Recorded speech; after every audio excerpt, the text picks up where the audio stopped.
And what I've found is I've been a spectator to other people's tragedies, and I've found that all of this has happened to prepare me to understand the biggest tragedy of my life, which was actually the civil war that happened at the beginning of my life. And what I want to say today is that really it's not the duty of people who are not involved to deny the pain of people who are involved. In Nigeria, there's this big embargo about Biafra. You must never talk about Biafra. We have to move on. You have to forget. You have to just move on. Forget about it. But it's not the duty of people who are not there to forget. If the people who suffered want to forgive and forget, it's their prerogative, and they can do that at their will. I look back and I then said to myself, why don't I look at maybe other commentators, other people who reacted to the same thing, because I was probably too young to react to it. And what were the reactions that people had to the Biafran War? I looked at Wole Soyinka, I listened to his excellent series for the BBC, Returning to Biafra. And of course, I thought about what happened to him. He was in London minding his business when the Biafran War was about to break.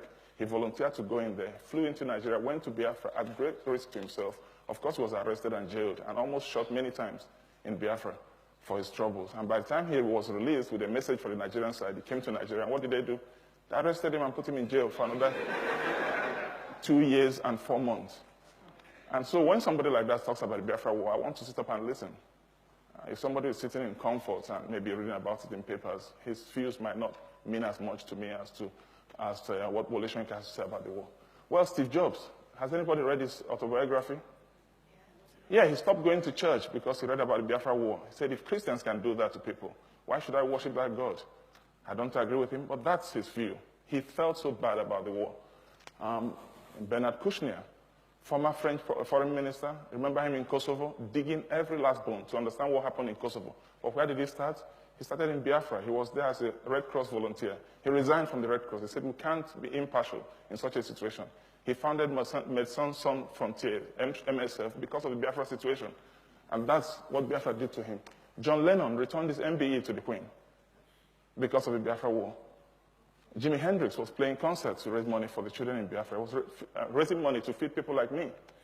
I would have died if those flights hadn't come in. 3,170 flights in 3 years that came in with all the food we wanted because there was no way to feed Biafra. And of course, part of the war strategy was to starve and kill everybody. Akamibian, he had all the awards from here. CBE, MBE, everything, right up to the knighthood. He returned all of that to the Queen because of the war. Well, Jonathan Aitken, everybody knows about. He was actually tried under the Official Secrets Act for revealing the truth about Biafra. And his defense was quite simple. His defense was it was in the interest of the state to tell the truth. And the case collapsed. Van Rosen. So this is my background. Imagine what it would look like if the Soviet Union was not allowed to talk about the 20 million dead from the Second World War. Imagine what it would be like if they were not allowed to heal that rift. Imagine what it would look like if the Soviet Union had not built bridges with Germany and had Germans help them rebuild and pay reparation after the war.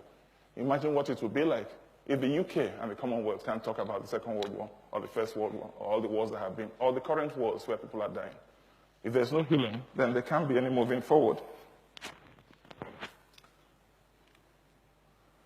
Nigerians are very, very bad at keeping records. Most people don't know when they were born, and most people do not have records of when they actually died.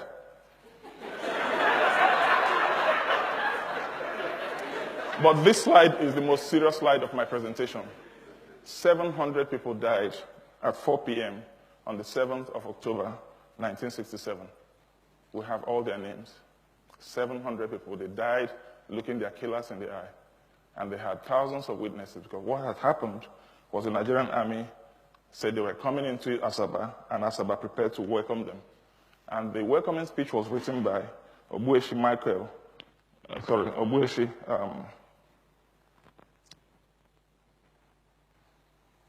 the welcoming speech was written by the father of the wife of the last Nigerian president, Babangida, Miriam, Obueshi Okowu. And he did not leave to actually deliver the speech. When they gathered with food and drinks for the Nigerian army, the men were pulled to one side, the women were pulled to one side, and the men and boys were shot in front of the women. So what I ask ourselves is, how can we try to forget and brush over things like that? In other countries, in Afghanistan last week, I heard that people were already digging up bones in Birmingham, trying to find out what happened to all the people killed by the Taliban. The ghost of Nigeria will not be laid to rest until truth is told about what happened in Nigeria. Yakubu Gowon, who was in charge during these atrocities, went back to Asaba, and I read what he said. He said, "In the spirit of Christian reconciliation, accept my apologies on behalf of the federal military government for the activities of soldiers in Asaba during the Nigerian Civil War. I am deeply sorry for what happened, especially to those who lost families, and I hope Asaba people will accept this apology, even if it is belated." Now, I have a lot of respect for a man like this, because he's coming to terms with what happened, but he can't apologize for the government because he's no longer in charge of the government. The Nigerian story must be told, and that's what I'm here to do today. I'm not here to tell the Biafran story. I'm here to tell the Nigerian story because the Nigerian story cannot be told until all Nigerians feel comfortable under the Nigerian roof. I talked about civilians, but what about the military themselves? The soldiers have been as much victims of this violence as the civilians. Just look at the list on the wall. Most of these people are dead. Either they took part in killing other people, they organized coups, they were killed during the coups, or they were shot after the coups. That's the terrible history of Nigerian violence against ourselves. So what I say to people is the Civil War did not end in 1970. The Civil War is still going on in Nigeria, and we have to end it. So my demand today is let us end the civil wars. Let's find the truth about what has happened in Nigeria. Why are there 6 million displaced people in Nigeria today?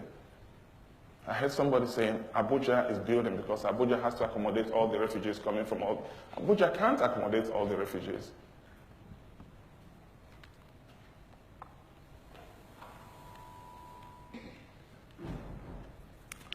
So what I say is, after finding out the truth about what has happened, we have to ask for forgiveness. There has to be some true remorse. The people who were wronged have to be encouraged to find it in their hearts to forgive those who have wronged them. We have to find ways of building bridges. We have to find ways of rebuilding trust.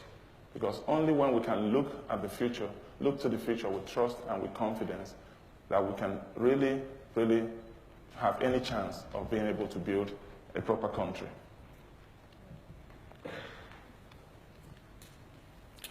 This has brought me to the end of my talk and the ultimate question, which is, how many Nigerians will it take to change the light bulb? The problem is that there is no answer to this question today. Until there's trust, we'll have to set up a committee of